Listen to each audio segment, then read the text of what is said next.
Hey, let's start the show. For Thursday, August 5th, 2021. Welcome to This Is Only a Test, the official podcast of Tested.com.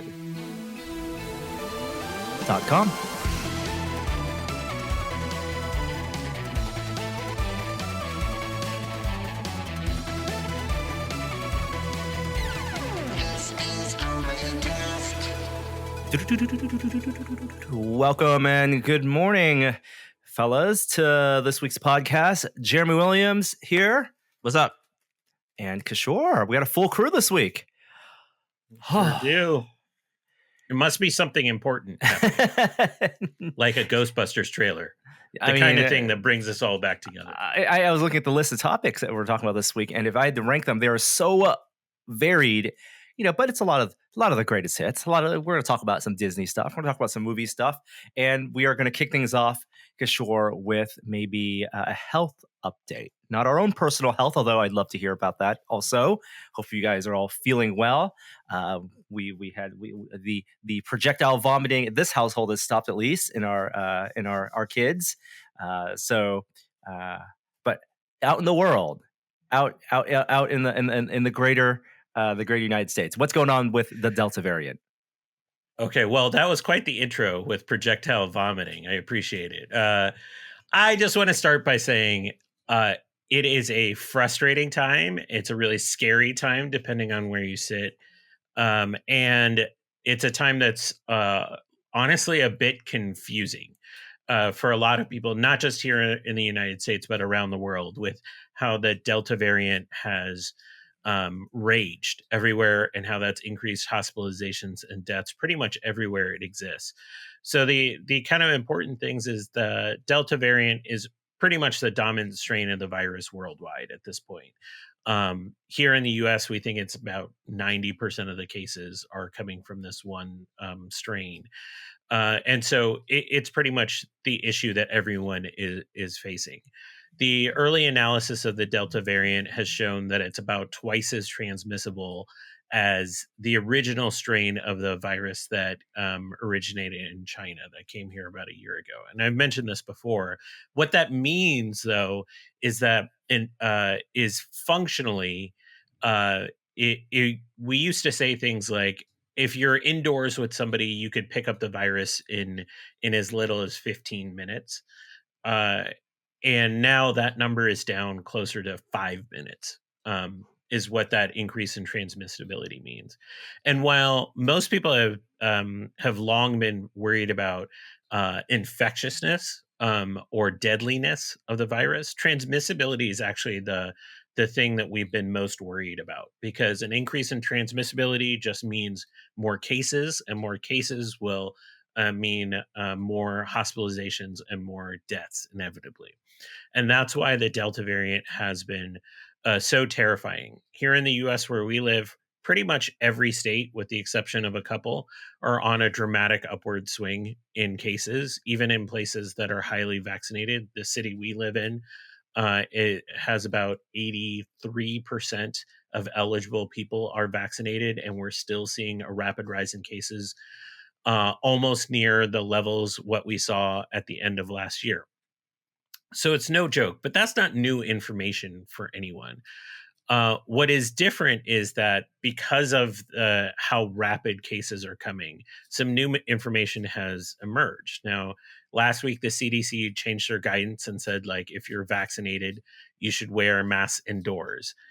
I was already wearing masks indoors at that point because my masking is always going to be tied to what local community transmission looks like.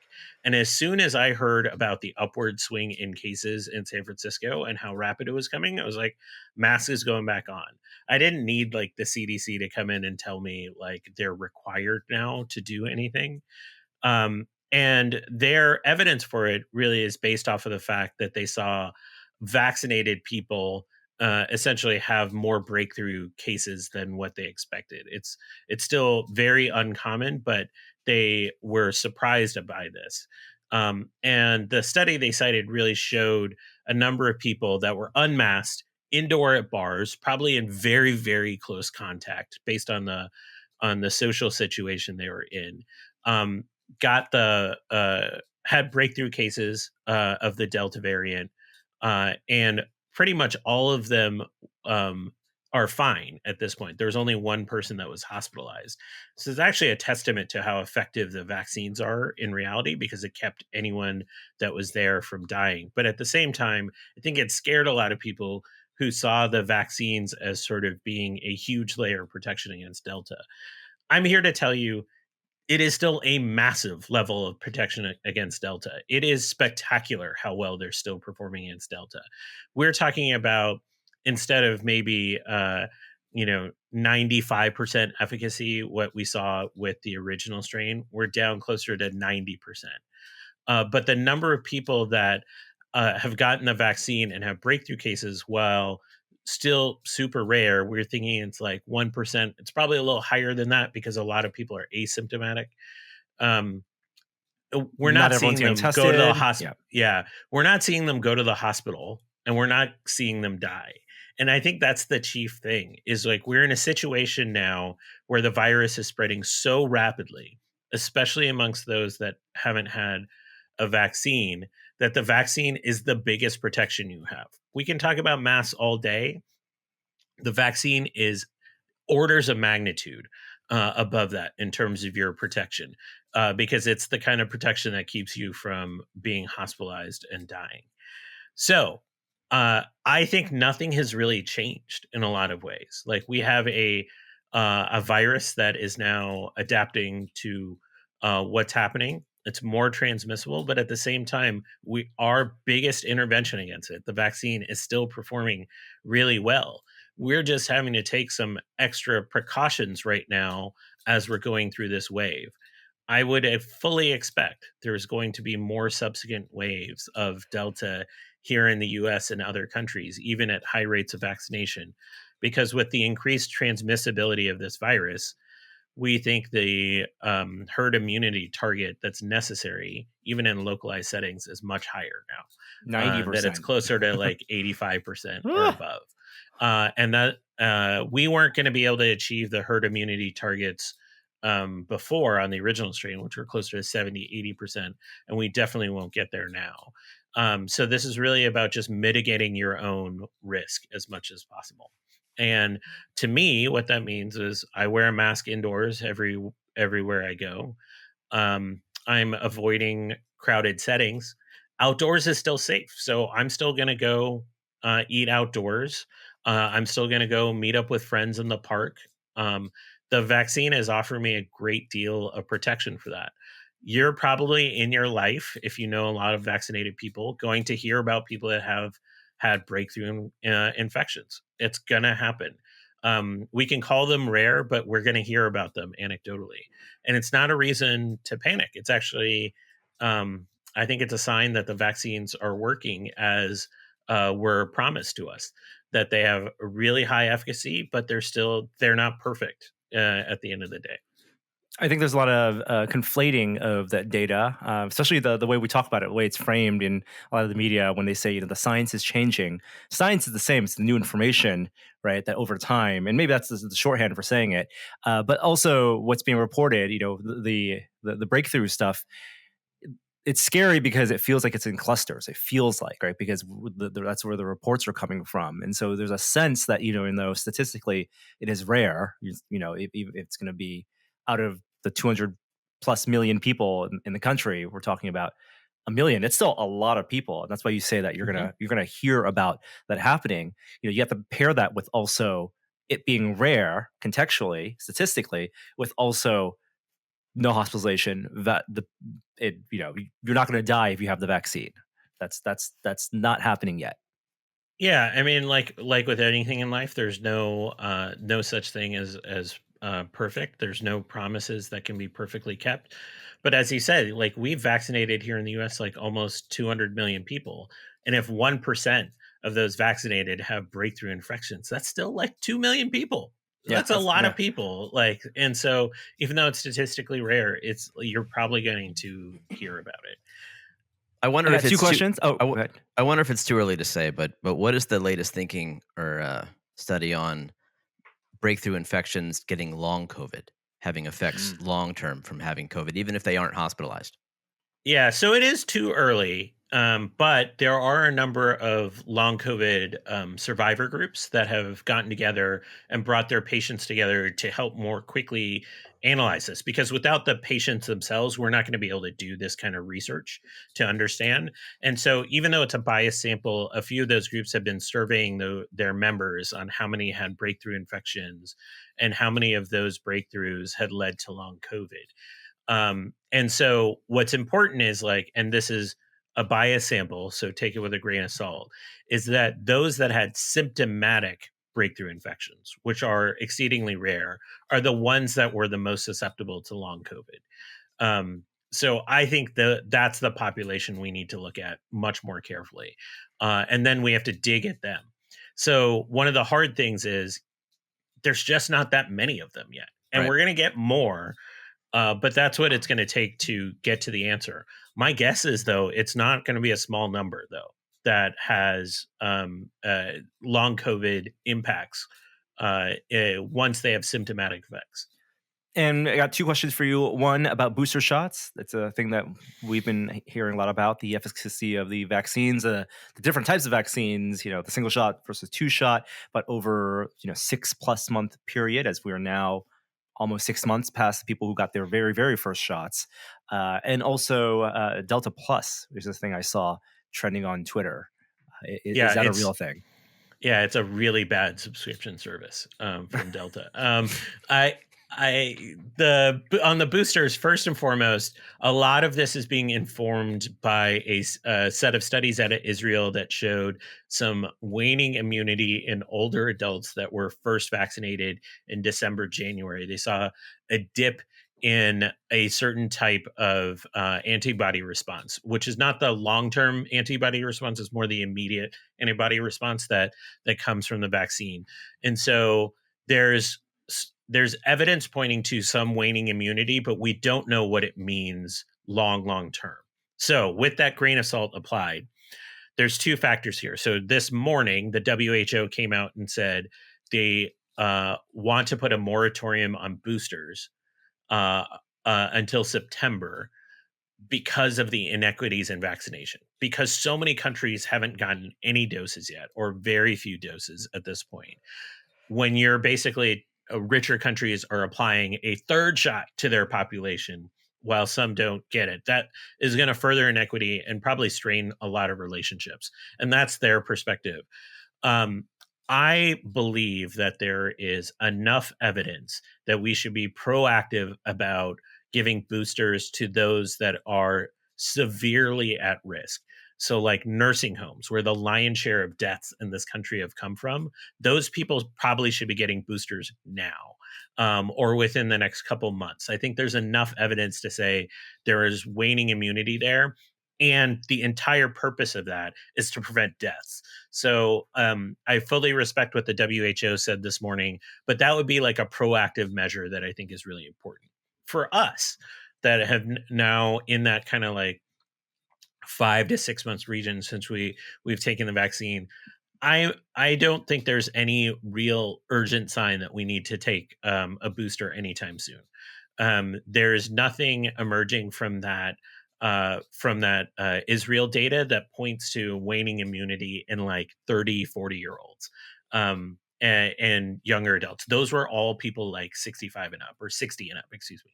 And so like I think we have a little ways to go before we see boosters really be recommended. What And about the other thing is we cool? don't know about Delta and boosters yet, what the impact is. So I have to just say we don't fully know.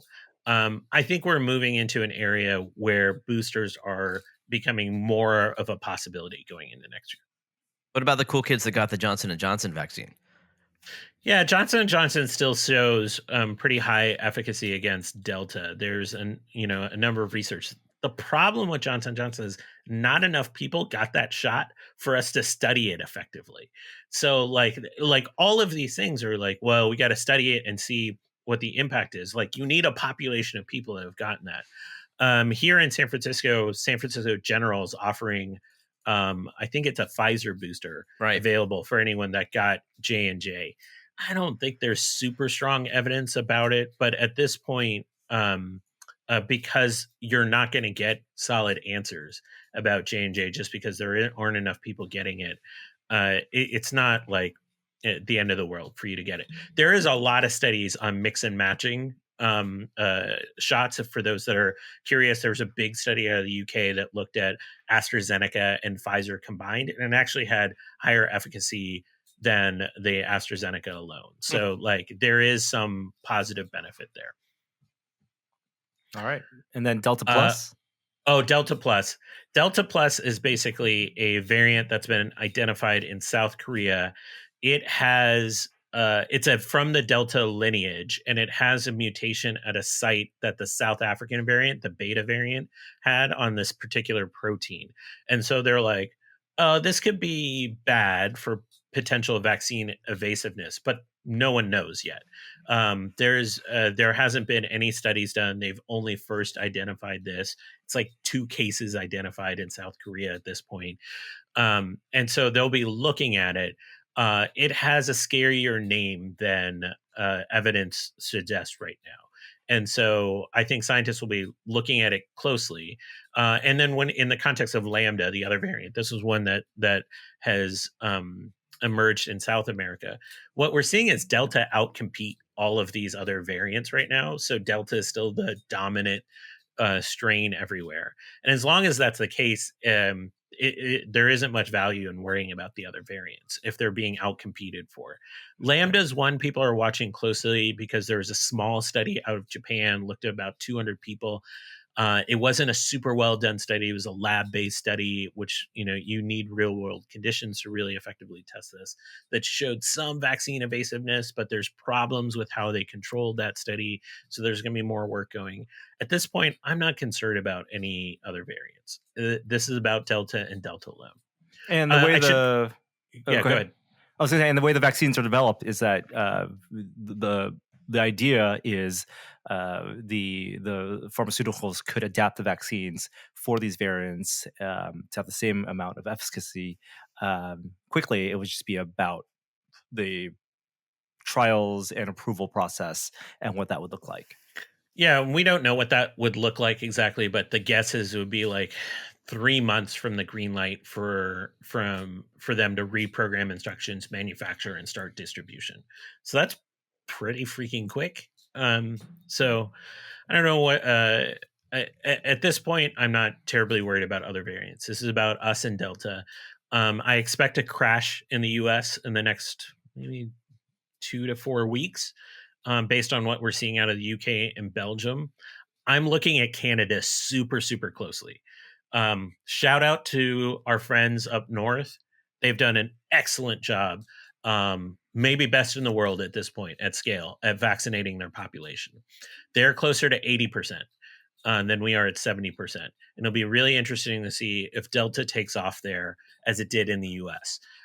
Because if it doesn't, it starts to set a target of where we need to get to vaccination-wise to prevent further waves of Delta.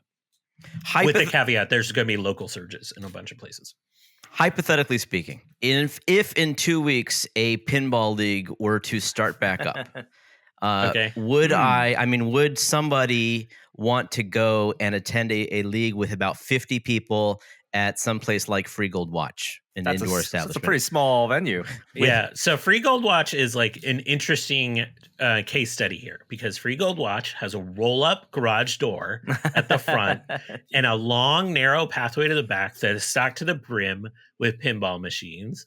If you're in the front of Free Gold Watch, the ventilation is actually quite good. Yep. You can feel a breeze from the street. If you're in the back, you might as well be sitting in a room of stagnant air. And so it's like an interesting case study in the sense of it is ideal in the front, terrible in the back. It is the mullet of case studies. And it, like, to me, it's all about how many people are going to be in there. And are they going to be wearing masks and everything else? If people are going to be wearing masks and generally being spread out and they're all vaccinated, I'm going to feel reasonably safe doing that. Really? I have deferred. Yeah. Right. I mean, and that's totally fine to defer. And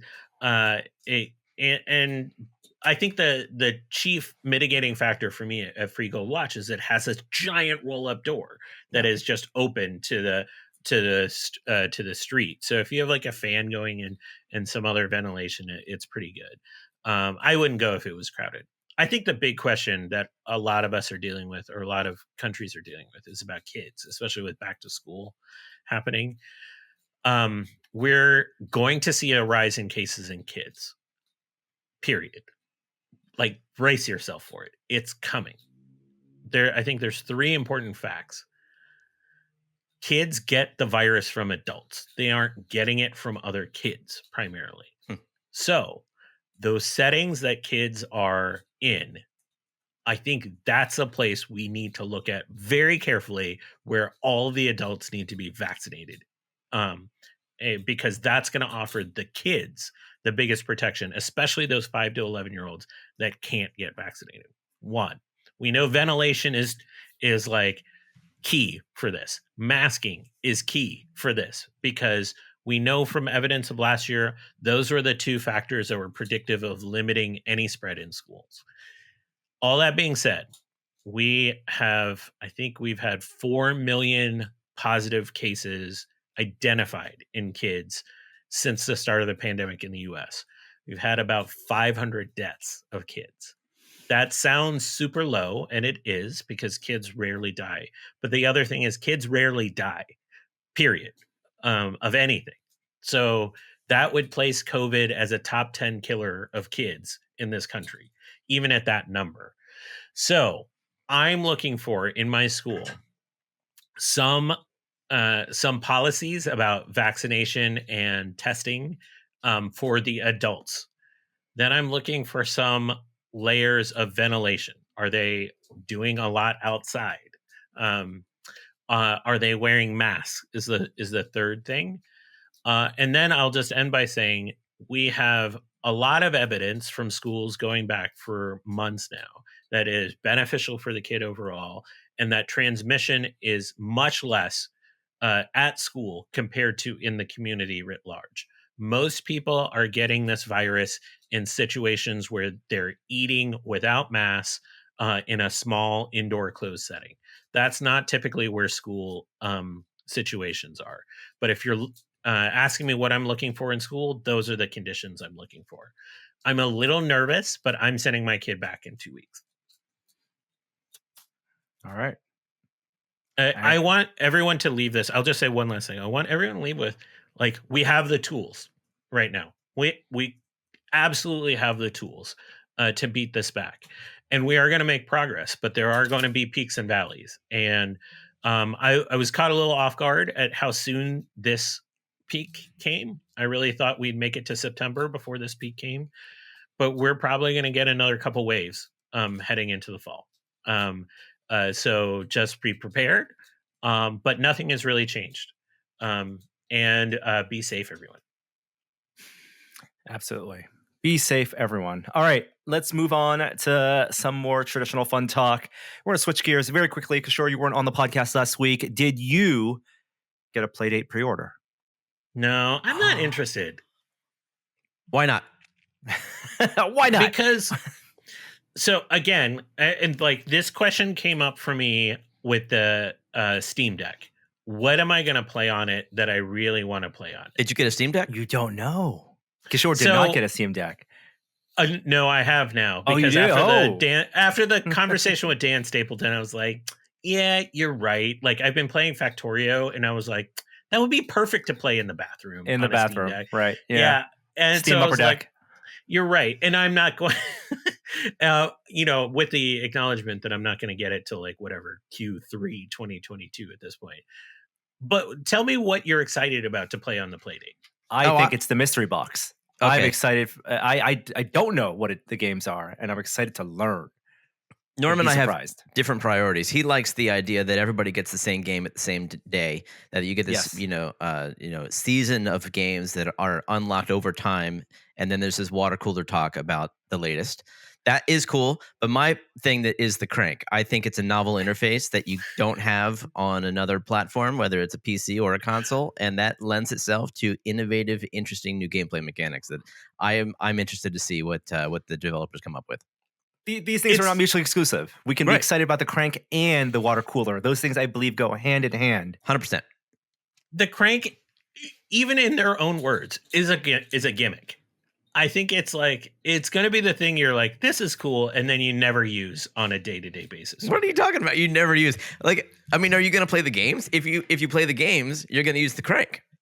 Do you have to use the crank? I thought you didn't have to use the crank. Why would you not have to use the crank in games that require the crank to play? Yes, the crank is the input, device. Well, there's traditional for the D-pad games. input There's as well. a D-pad. Sure. And I don't think developers are forced to use the crank, but I think that from a creative standpoint, they're probably challenging themselves at both the limitations of the display and the graphics, but also the potential of this novel interface. These aren't cross-platform games that you can also play on the Xbox.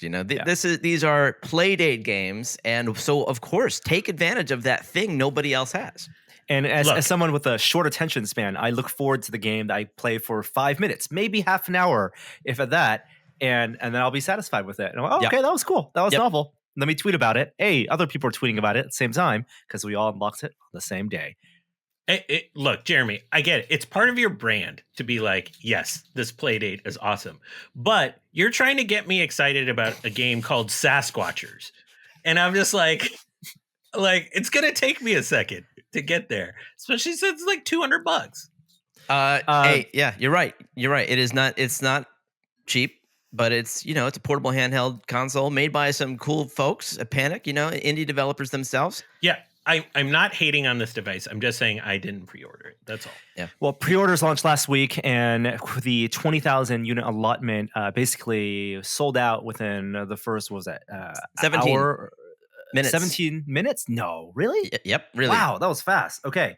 So much faster than the we don't know what the Steam Deck numbers are, but I think Playdate or Panic was very transparent, at least with the pre-order system. They also were happy to take your full $200 and charge your credit card immediately on pre-order. But I found the pre-order system painless. It was a very smooth queuing system, and the email confirmation gave you your place in line. It told you exactly what order number you were, and the fact that they were saying, hopefully conservatively, 20,000 units will be shipped by the end of this year, gave a lot of those people in the first 17 minutes confidence that they were actually going to get a unit by the holidays.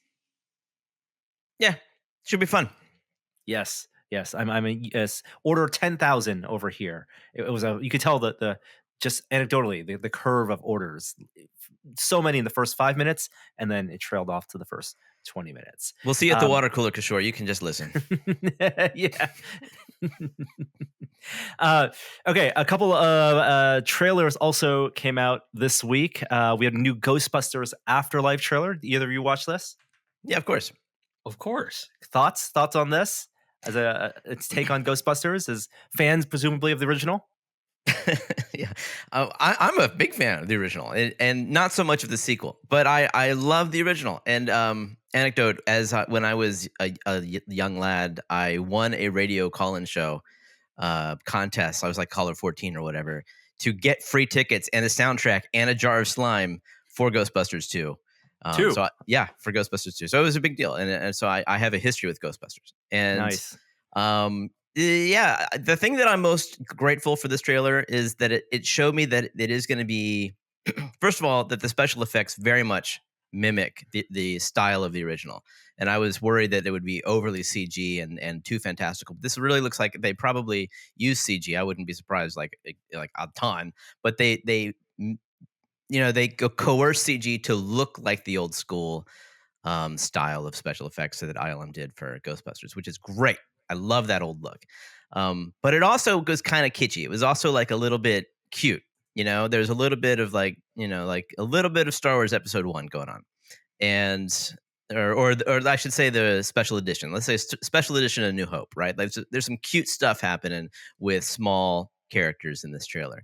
And I was grateful to see that because it got me prepared, because I think that this movie is going to have a little bit. It's going to be maybe, you know, a little bit more of a kids movie than Ghostbusters was originally. Yeah. I will correct you to say, first of all, ILM Mm. did not do the special effects original. It was Really? Boss Films that was spun up to specifically do the special effects. So Oh. that's Richard Edlund's company, and it's a whole storied thing in the in the special effects world of. But they're very proud of those special effects. Yeah, of appreciate the original, correction. and I think the new one does look like it pays a lot of tribute to that aesthetic. Kishore, you gonna say? I really like this. It's impossible to capture the magic of the original. The original has been imitated for 30 years by different, series, and they can never capture the magic because the magic was the absurd story and the just brilliant acting that just can't be replicated from those stars. But what I did really love about this trailer is that clearly this film is being made by somebody that loved the original film. It oozes out of every scene. And so while it's not going to be the same film, which frankly, if you haven't seen Ghostbusters the original recently, it's quite an adult film in terms of its themes and its humor. I think the fact that love is embedded in the film is going to make this a worthy follow up. Yeah, you could say that maybe the film is in the director's DNA. He was Jason Reitman even was in Ghostbusters 2. He was the birthday kid. You know, when they go to the birthday party, he's the kid. Ivan Reitman's son. I had no idea. And of course, if you follow the channel, you'll know that we dropped our announcement trailer reveal piece this week that we were on set for the filming of Ghostbusters Afterlife. And that 2-minute video we put out has a montage of a lot of things that we got to do and that Adam got to do on set, including drive the Ecto 1. And you can expect that the glimpses that you saw in that little tested trailer will get blown out into full pieces in the coming weeks and months. I don't think I can say too much more about that, except that I'll echo everything that Adam said in that video piece. Is that the thing that was immediately felt was that this is a film that was made top to bottom from people who love Ghostbusters, and the attention to detail was second to none there. So I'm very excited for Tested fans to see that content as it rolls out. But we're also excited, of course, big Disney fans here. I want to talk about two things Disney. One, What If airs next week. This is the next MCU show, but it's going to be an animated show. It's going to be these 9 episodes in season 1. They've already confirmed the second season. They're standalone animated pieces, roughly 30 minutes in length, but each one tells a different story, a divergent timeline, if you will, of things that could have happened in the MCU, like what if Peggy Carter became Captain Carter and had the super soldier serum? And what if there was a zombie outbreak in the MCU? Things that were kind of pulled out of these stories in the comics. But the big revelation after Loki is that this show actually is canonically MCU, that because of the events of Loki, of unfurling the multiverse, these are all multiversal stories that could also, if demand is there, if they resonate, make their way into the live action world also. So very excited for What If. And Kishore, I'm sure you're excited as well. I actually am keeping my expectations very, very low. These are self-contained stories, or they should be at least. And so I think there'll be some hits and there'll be some misses. So I'm going to keep my expectation low. And because when I've kept my expectation low around Marvel stuff, it served me well. Marvel's animated stuff, historically, I know this is different, has not been good. The trailer for this looked really good. Like, trailer looked really good. A lot of money in the animation. I'm saying, like, they've done cartoons on like Cartoon Network and all sorts of other stuff. And those are mostly designed for kids, but they haven't been terribly good. Yeah. So, well, something that I thought fell short in the Disney world personally was Jungle Cruise, which debuted over the weekend on Disney Plus. This one was one of the first Disney Premier Access movies where I regretted paying for it. I regretted I didn't need to watch this. I wish I had, like, I wouldn't have gone to see this in theaters probably. Really? The Rock, Hilary Blunt, Emily Blunt. Emily, it's a winning combination. on paper, yes. And then watching the movie, I'm like, I've seen this movie before. It feels like The Mummy. It feels like Romancing the Stone. It was like, and it feels, looking at the credits, it had 7 writers. It definitely felt like a movie that was written by committee and made by committee. It was very formulaic. I haven't seen it because my son won't let me, because he wanted to go see it in this 4D, the thing with the shaking Right. seats and the Yes. strobe lights and the snow. But so we haven't watched it at home yet. But now maybe I'll hold out and wait till it's just regular Disney Plus. Yeah, and maybe that's a movie that would benefit from 4D because there's a whole lot of adventuring. There's, it's based on the Jungle Cruise ride, although it takes many liberties with that ride. But that ride is full of effects, right? Animatronic animals and water effects, backside of water jokes and all. So maybe it will be something that benefits from 4D. I think they did the best they could in adapting a ride that really has no big story with it, taking some of the names and characters and then doing their own thing that was basically like another Pirates movie. But I do miss that ride. Jungle Cruise is a classic ride. I enjoyed the Behind the Attraction episode on Disney Plus about the history of that ride. And to go back to Disney, I know, Jeremy, you were just there, so it doesn't necessarily apply to you, but Disney also has announced their new the Magic Keys, I guess they're calling them, their new annual pass replacements. I was never a subscriber to the annual pass, and so I wasn't aware of like the pricing, but it blows my mind that people were willing to pay $2,000 a year per person for access to Disneyland and Walt Disney World. And the pricing is similar. It's like, unless you live in Southern California, you're paying at a minimum $650 a year per person with blackout dates to go to Disneyland or Disney California Adventure. It's kind of crazy how expensive this stuff is. Really? See, I figure if you are going to take advantage of that, it's just a place it's a place you go. It's a thing you do, on the weekend or on a day off. You just go whenever you want just to hang out. Maybe, it's not a big deal because you just you have access to this park. You walk in and you ride the rides and, maybe take in some food and maybe just walk around. Well, that's if you're a Southern California resident, right? And Yeah. the price is actually cheapest if you're a Southern California resident. And I think the numbers that people had estimated before, when Disney was at full capacity, was that up to 50% of their annual attendance were locals doing Wow. exactly that, right? Just popping in, having dinner there, hanging out, buying merch, fans of Disney in there. But the fact that for people who don't live in Southern California, who have to make it a trip to have to pay $700 up to $1,400 for this access, that's a whole lot of money. But Yeah, there can't be seems too to the many way. of those people, I wouldn't think. I think you'd be surprised. I mean, I think I read when the Disney Annual Pass started in 1984, it was $65 a year for the Disney Annual Pass. Now, granted, inflation and all that, but still, Yeah. that reminds me of that old American Airlines, like, unlimited pass story where you could pay $200,000 for unlimited flights, first class anywhere, and it became a bad deal for the company. Speaking but maybe of this Disney inflation, I picked up this Tron trading card pack, and it originally was on sale for 25 cents in 1981, and I paid $10 for it. I can't even do that calculation. Who can do that math? That's two orders of magnitude almost.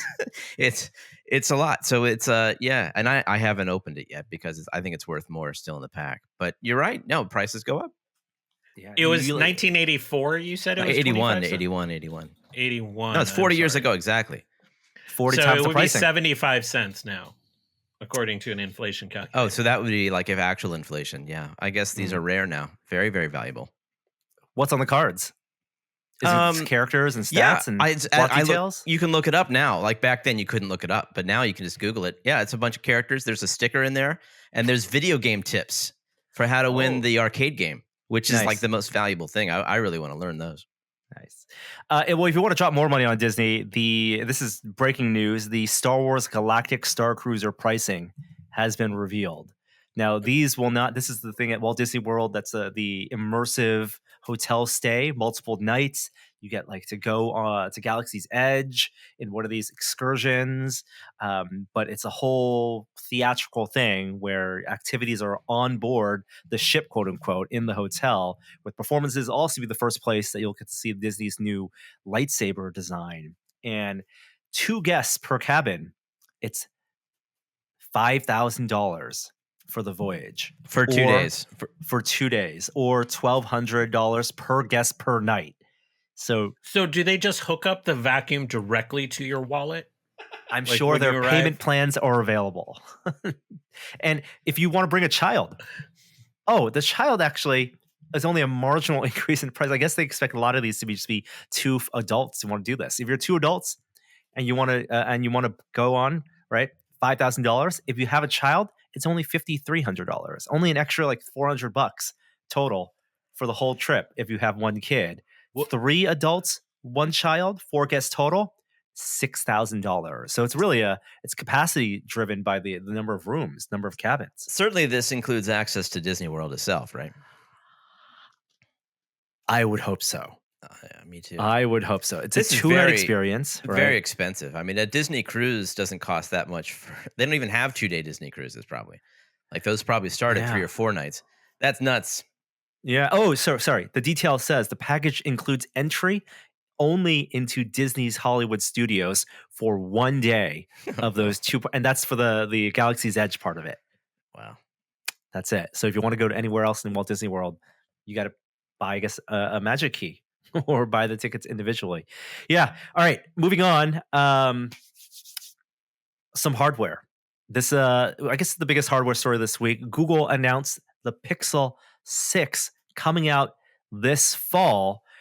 Kishore, as our resident Pixel user, are you excited about the Google Pixel 6 and its new Tensor AI chip? Its first Pixel phone with internally developed chips.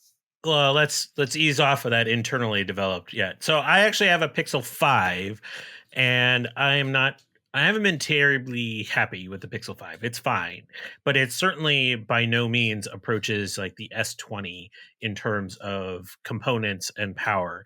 This is meant to be, from everything I can garner, something more akin to a flagship phone, which probably means it's going to cost $1,000. So there's a Pro and a normal Pixel 6 that are coming out. The Pro is going to be a 6.7-inch display, 120 hertz refresh.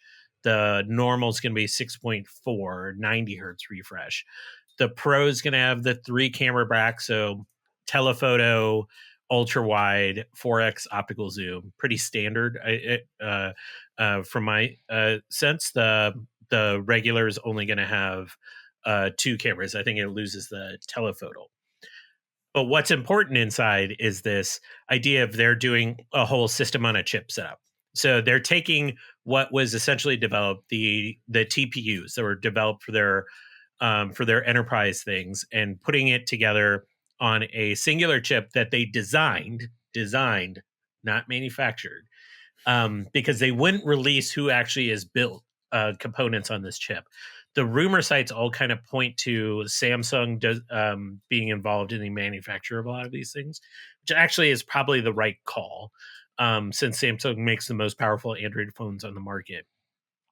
The whole idea is that the pitch they're making is that this Tensor chip is going to be really, really good at AI and machine learning, which is the thing that Google has a competitive advantage on versus all of the other companies in the space.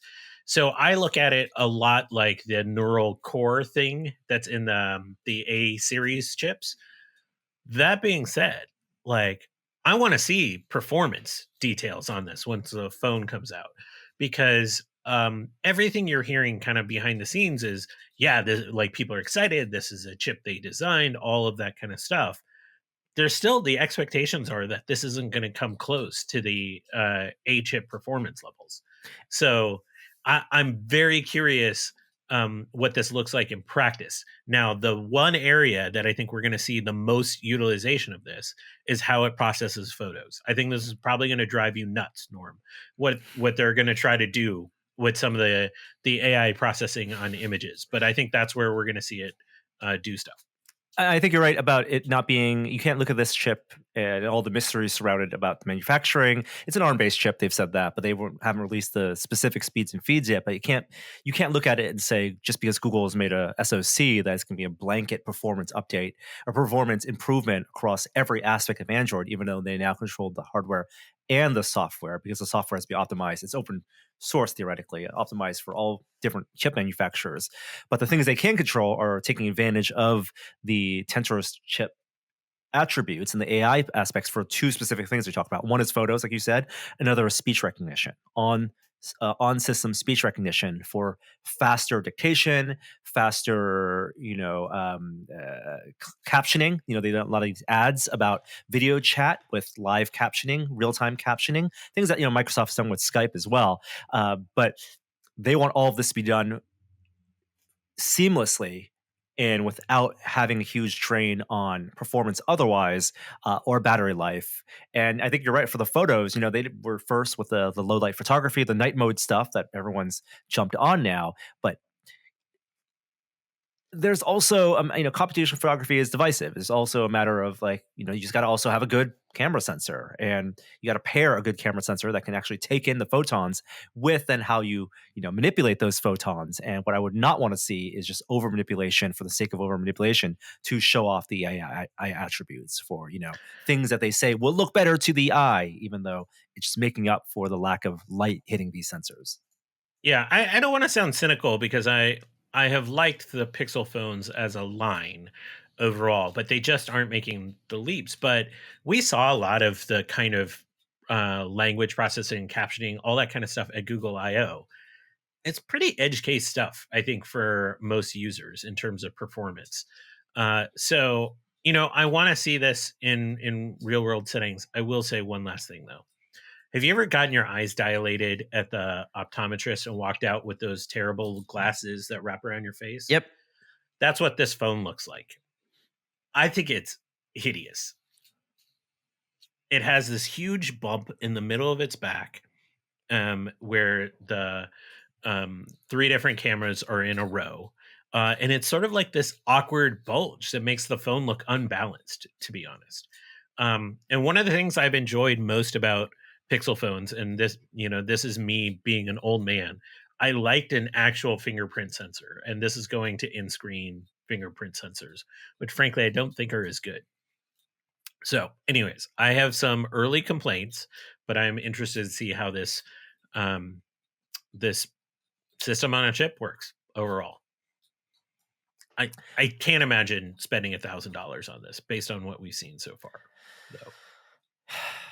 I think we're in that world of $1,000 phones, and even the cheaper phone, even on the Apple side, that's looking to be discontinued, the mini phone, because people just want big phones. All right, let's move on to a little bit of VR talk.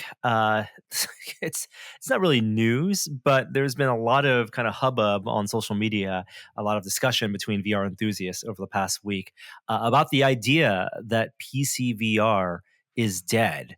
And I think this really was a conversation. It's been kind of like simmering for a while, as the priorities we've seen have shifted from hardware companies like Facebook really focusing on the mobile side with the Quest 2, and their stack going forward.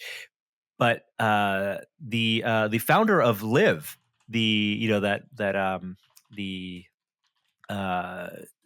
mixed reality software layer that allows you to do Beat Saber in mixed reality, posted this tweet that got a lot of people riled up and said, just PCVR is dead. Sorry, VR friends. He declares that PCVR is dead. Prove me wrong. And it really spurred out a lot of articles and a lot of anecdotes from other developers. Most people really validating, I think, the broader point of him talking about of consumers embracing mobile and developers making a lot more money on mobile. But I wanted to really put it out to you guys. What do you think he means by PCVR being dead? How do you interpret that line of thinking? And do you agree with that sentiment that tethered VR, that VR software running on what we think is a traditional computer, a PC, is something that will not have a future? I mean, first of all, we've had this discussion before. You're a big proponent of PCVR because of the fidelity that it offers, and it is objectively, technically better in some respects, especially when it comes to Steam VR tracking, which is, relies on no inside out limitations. It's basically a volumetric tracking that can track your hands and headset no matter what, as long as it's, they are not obscured by something between the tracker and it. And you have all the full fidelity, that a modern PC graphics card is capable of pumping out, and the frame rates. That's impressive. That's great. And we've had PCVR for much longer than we've had mobile VR. And so, we've been doing it a long time. But the barrier to entry is huge cost. There's friction when you want to play, because you have to boot up the computer. You have to launch, if you're playing an Oculus headset, you have to launch the Oculus software or Steam. You have to get into the thing. And people who do Steam PCVR, they're okay with this, and they're more power to them. We've done it ourselves for a long, long time. But if I want to play something on Quest, it's always in VR. It's like using a phone. You put it on your head and it's on. It's already on. It's already booted up probably. And you're in VR and you point at the game you want to play. And most people look at the success of the Switch. 80 million units, something like that. It's because of that low barrier to entry, the low friction. People just want to pick up a thing and play it and take it with them. And that's the Quest. The Quest is the Switch of VR. And, that's the Quest 2, I'm saying specifically. They did a great job improving it for the Quest 2. And, it's the writing has been on the wall since Quest. I think Facebook figured that out when they iterated on it in less than 2 years and released the follow-up. And that's clearly the future. Facebook has stopped selling the Rift. And if anybody, clearly the money is being made on Quest. People are saying 4x what they're making on all of the platforms combined. In a short amount of time. It's clear. Like mobile VR is the future. And mobile, I think the line you're drawing here is tetherless VR, not even necessarily mobile in the sense that the compute is done solely on the headset. Because if you look at the number of people who are doing streaming VR, via Airlink, or a number of people who are using Quest as a mobile headset, but also playing games on Steam, that's a rising number as well. No, I'm saying strictly mobile. I think processing on the device is important because it reduces that friction as far as possible. So that's just all instant on, no matter where you are. You don't have to be in a certain, on a LAN. You're just on, and it's in VR and it's tracked internally. So regardless of remote compute, you're saying that the ability and price notwithstanding, right? Because we know price that's an artifact of how aggressive the companies want to market these things and put them out into the marketplace. The frictionless ability to put on a headset, do inside out tracking, and play a game like Beat Saber, regardless of how it looks, that's going to be the death of PCVR. Like, does that have to be mutually exclusive with the fact that PCVR exists, right? We can have mobile VR being a global success, being a mainstream thing as we want, but that doesn't necessarily mean that compute on a traditional PC, tethered or wireless otherwise, is quote unquote dead.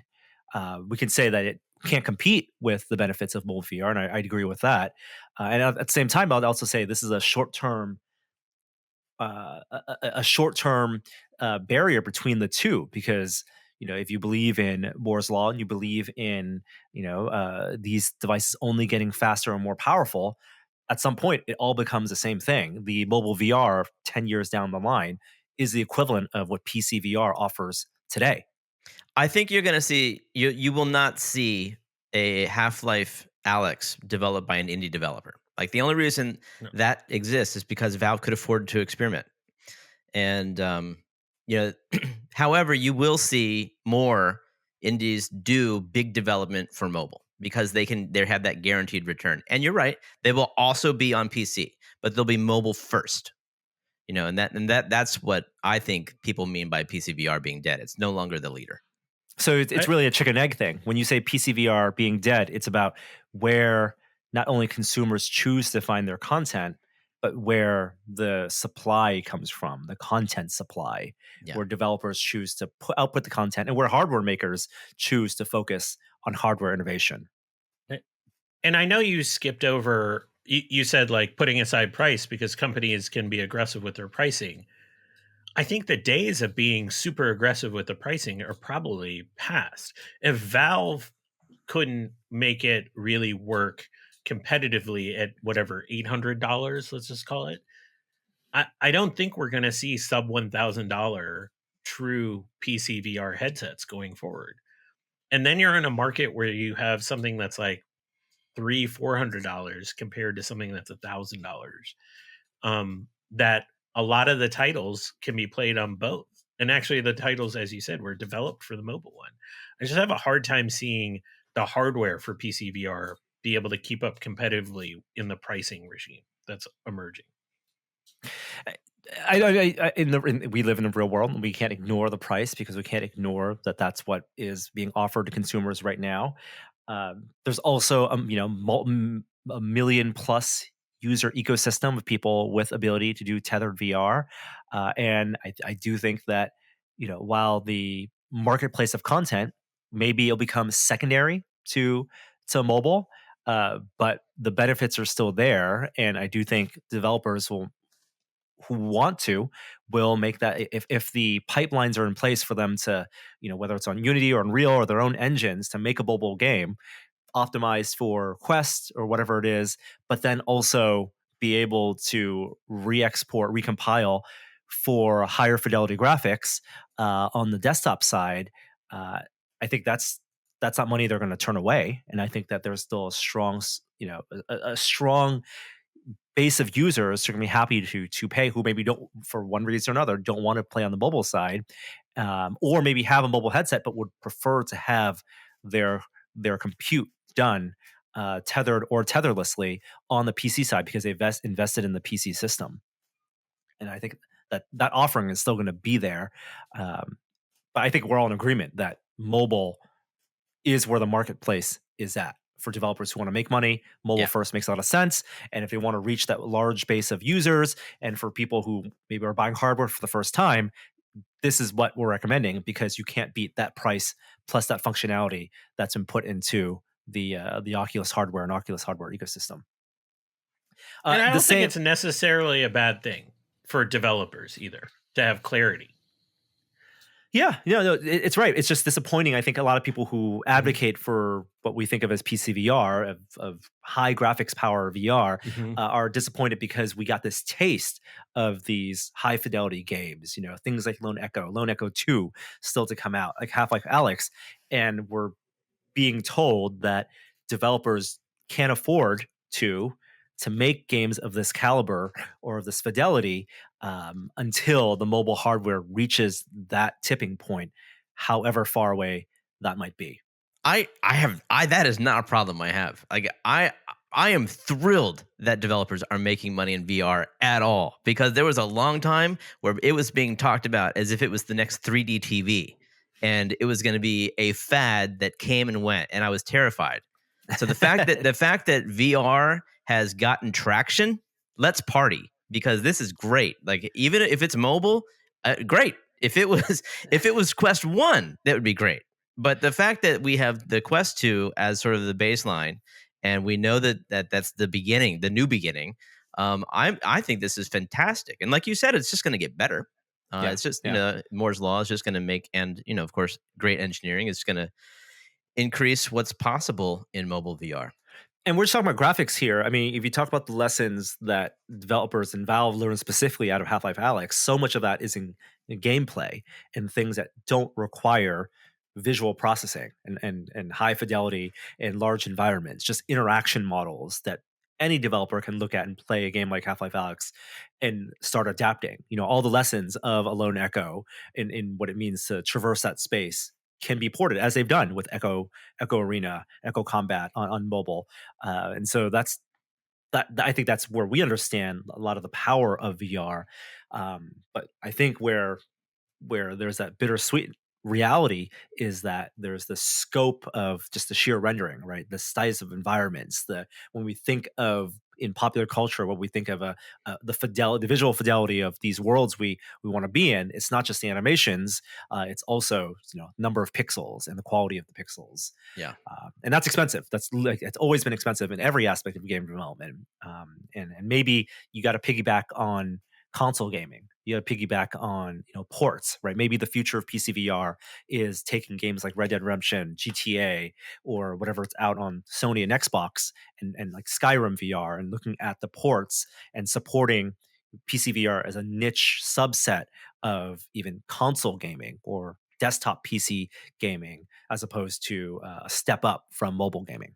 It will be really interesting to see what PlayStation has in mind for VR on the PS5, because I know you guys haven't spent much time on it, but the graphics in native PS5 games are really something else. Like, more so than I feel like the PS4 was to the PS3. Like, it really is like this whole new thing in terms of complexity and resolution, and it will be interesting to see that applied to whatever Sony has in mind for VR, because they had a good experience with PlayStation VR on the PS4, and they're doing. It looks like they're doing it right with inside out tracking with the PS5 VR headset whenever they're going to announce that next year.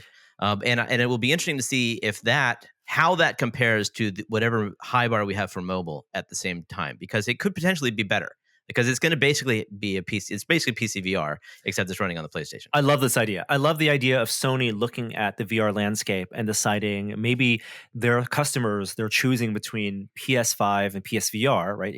They want to get existing PS5 users, of which there are over 10 million out there, as we talked about last week, buying an add-on, buying a peripheral, and playing PSVR, as they did with with PS4. Their threat is Oculus and Quest as a choice, more so than PCVR. So Right. I think it would be in their best interest to kind of team up with what we think of as traditional PCVR because of the shared graphical prowess, and maybe allow for games to be on Steam. Right, Sony's it's not out of the question for Sony to take some of their first party games and some of their licensed games and allow them to have PC ports. Maybe not the Oculus port, maybe not the Quest port, but then have the benefits of a shared ecosystem of PC VR users plus PS5 VR users, and use that as a way to have a foothold in the higher quality, higher fidelity VR. I don't know. There's really no precedent for them sharing their first party stuff. But you're right. It'd be great. It would be great. I don't think they. I mean, if you look at the market and you believe that PC hardware has kind of reached the ceiling, then it's just money on the table. And there's a lot of network effects and benefits that you can have for crossplay.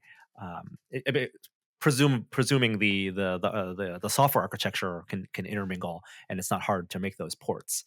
The same developer who started this whole conversation also in that thread said, and unconfirmed, but all other VR games that Valve was planning has been canceled based on his insider info. And Wow. if that's the case, it's another stab in the heart. Wow. Cool. We know that the Half-Life development hasn't canceled, because Gabe said in one of these IGN Steam Deck videos that Half-Life Alyx was a worthy experiment, and the ending set them up for where they want to take Half-Life.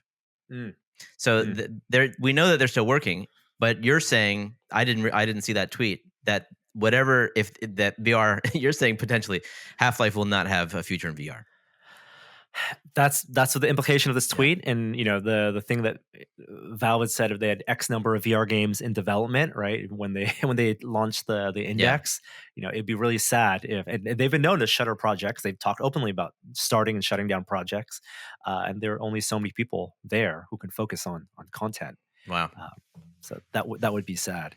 And again, so much of this boils down to semantics of what we think. Where do you draw the lines? Is it tethered? Is it untethered? Is it local compute versus remote compute? Is it external tracking versus internal tracking? Is it about storefronts and closed ecosystems versus share? Like, there's so many ways you can draw the line between how you define mobile VR and PC VR, including PC VR as a development platform, right? If you're gonna so much of the research is probably done on looking forward on hardware that is more akin to PCs than it is on the mobile side, including probably at Facebook Reality Labs. The stuff they're talking about with the AR stuff, like AR is probably being developed to run on currently on hardware that's looks like a PC, and then hopefully the mobile chips get fast enough for them to run it, like Magic Leap did on a puck that you attach, or something that's embedded in a head-mounted display.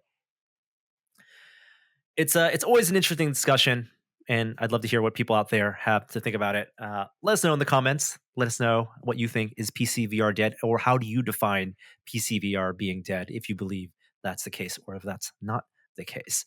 But that does it for this week's episode. Thank you, Jeremy. Thank you, Kishore. Thanks, Kishore, for that dive into the state of health and the Delta variant, and offering some clarity there. I'm sure we'll be asking you more questions in the weeks to come. Our water cooler moments will have to be remote for now. Jeremy, pinball notwithstanding, maybe.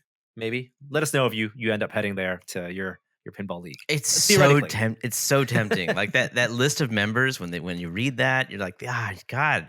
I mean, I'm closer to with this group than I was to my college graduating class or something. It was like, I really want to go back, but it just doesn't seem right. It doesn't seem right. I'm glad we all have that sentiment of the gut check, and we all have kids too. So exactly, yeah. We will get there. I still have a lot of optimism about our midterm future. It's just going to be lots of ups and downs on the way. All right. Well, we'll be back next week to chat more about more ups, more downs, more fun stuff. Until then, here's an outro from our friend. Great job. Hi there, I didn't see you.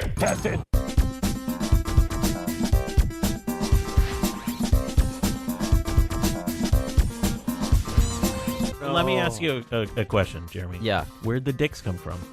I mean, if you've ever just asked your question, where'd those dicks come from? This show is free. Who did the dicks? Yeah, who did it? Interesting. You want to know the premise, Jeremy? Well, I kind of get it. I kind of get some kids drew some dicks. Awesome. All right. See you next time. Bye.